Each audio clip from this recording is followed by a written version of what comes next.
এক দেশে ছিল অমৃতবন নামের এক অপূর্ব রাজ্য। সেখানে বাস করতেন এক দয়ালু ও কৌতূহলী রাজকুমারী ঋতিকা। তার ঝলমলে সোনালি চুল এবং টকটকে সবুজ চোখ তার সাহসী মনোভাবের প্রতিচ্ছবি ছিল। রাজ্যের সৌন্দর্যের জন্য অমৃতবন বিখ্যাত হলেও রাজ্যের গর্ব ছিল রাজপ্রাসাদের বাগানে থাকা একটি জাদুকরী আম গাছ। কথিত ছিল এই গাছের ফল শুধুমাত্র সৎ হৃদয়ের মানুষদের একটি ইচ্ছা পূরণের ক্ষমতা দিত। ঋতিকা প্রায়ই গাছটির কাছে যেতেন এবং এর সোনালি পাতাগুলো ও ঝকঝকে ফলগুলোর সৌন্দর্যে মুগ্ধ হতেন। একদিন গাছের ছায়ায় বসে থাকার সময় গাছটি ফিস করে বলল, রাজকুমারী, অমৃতবনের উপর একটি ভয়ঙ্কর বিপদ ঘনিয়ে আসছে। এক কালো জাদুকর বরুণ এই জাদুকরী ফল চুরি করার পরিকল্পনা করছে, যা তাকে অশেষ ক্ষমতা দেবে। একমাত্র আপনিই রাজ্যটিকে রক্ষা করতে পারেন। চমকে উঠলেও দৃঢ় সংকল্প নিয়ে ঋতিকা জিজ্ঞেস করলেন, আমি কিভাবে তাকে থামাব? গাছটি উত্তর দিল, তোমাকে মোহিত বনভূমিতে যেতে হবে এবং ফিনিক্সের স্ফটিক পালক সংগ্রহ করতে হবে। এর সাহায্যে তুমি গাছটিকে রক্ষা করতে পারবে এবং বরুণকে চিরতরে তাড়াতে পারবে। তবে সাবধান, পথে অনেক বিপদ থাকবে। একটুও দ্বিধা না করে ঋতিকা যাত্রার প্রস্তুতি নিলেন।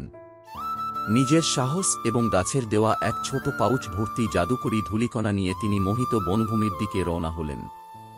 বনটি ছিল রহস্যময়, যেখানে গাছগুলোর ডালপালা জীবন্তের মতো মনে হচ্ছিল, যেন তারা প্রাচীন গোপন কথা ফিসফিস করে বলছে। হঠাৎ একটি প্রবল বাতাস বয়ে এলো এবং লাল চোখওয়ালা ছায়ানেকরেদের একটি দল তার সামনে হাজির হল। ঋতিকার মনে পড়ল জাদুকরী ধূলিকণার কথা। তিনি এক চিমটি ধূলিকণা বাতাসে ছুড়ে দিলেন। সঙ্গে সঙ্গে নেকড়েগুলো জমে গিয়ে ছায়ায় রূপান্তরিত হয়ে অদৃশ্য হয়ে গেল। স্বস্তির নিঃশ্বাস ফেলে তিনি এগিয়ে গেলেন এবং একটি ঝকঝকে হ্রদের কাছে পৌঁছালেন। সেখানে এক নৌকাচালক উপস্থিত হলেন, যার মুখ এক হুড দিয়ে ঢাকা ছিল। হ্রদ পার হতে হলে তোমাকে আমার ধাঁধার উত্তর দিতে হবে, কর্কশ কণ্ঠে বললেন নৌকাচালক। কোন জিনিসটির শিকড় গাছের মতো গভীরে এবং যা আকাশের চূড়ায় ওঠে? ঋতিকা কিছুক্ষণ চিন্তা করে বললেন, একটি পাহাড়। নৌকাচালক সম্মতিসূচক মাথা নাড়লেন এবং তার নৌকাটি হ্রদ পার হতে লাগল। হ্রদের অপর প্রান্তে ঋতিকা পৌঁছালেন ফিনিক্সের বাসায়, যা এক উজ্জ্বল আগুনের আভায় জ্বলজ্বল করছিল। মহিমান্বিত পাখিটি তাকে তার তীক্ষ্ণ দৃষ্টিতে অভ্যর্থনা জানাল। রাজকুমারী, তুমি কেন আমার স্ফটিক পালক চাও? ফিনিক্স জিজ্ঞাসা করল। ঋতিকা তার মিশনের কথা ব্যাখ্যা করলেন, তার কণ্ঠে দৃঢ়তা, যদিও পাখিটি ছিল অত্যন্ত ভয়ঙ্কর।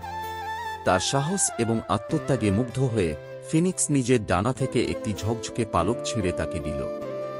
বুদ্ধিমত্তার সঙ্গে এটি ব্যবহার করো, বলল ফিনিক্স। ঋতিকা যখন রাজপ্রাসাদে ফিরলেন, বরুণ ইতিমধ্যে তার আক্রমণ শুরু করে দিয়েছিল।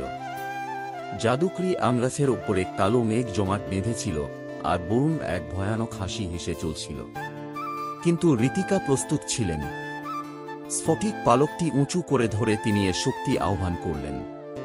একটি উজ্জ্বল আলো ছড়িয়ে পড়ল, যা বরুণকে গ্রাস করল এবং তাকে ছায়ার রাজ্যে চিরতরে নির্বাসিত করল। আকাশ পরিষ্কার হয়ে গেল এবং রাজ্যবাসীরা আনন্দে উল্লাস করল।